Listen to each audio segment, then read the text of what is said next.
If you are starting a brand, if you want to get some merch done, you want to start selling, keep your colors consistent.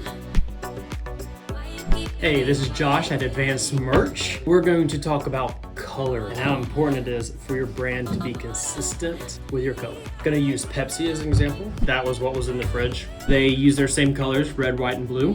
Very American. You'll see the same color on all their brands and all their content, such as packed. Why is it important? Brand recognition, and it conveys quality. Brand recognition is super important.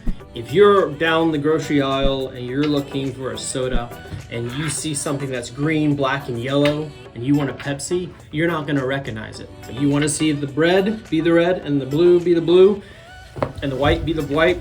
Second thing, it also conveys quality. Makes it out like you know what you're doing. And it won't get mixed up with other possible brands or other brands that are similar to yours. If you see the blue, you think Pepsi. If this weren't the right colors, you would almost think it was an off-brand or if it was a knockoff. And you can say the same thing about apparel. Here's a note for those who are using print-on-demand services. If you're printing and they're printing shirts in March, and then they print in September, and then they print some more in December, you have to be careful that those colors remain the same.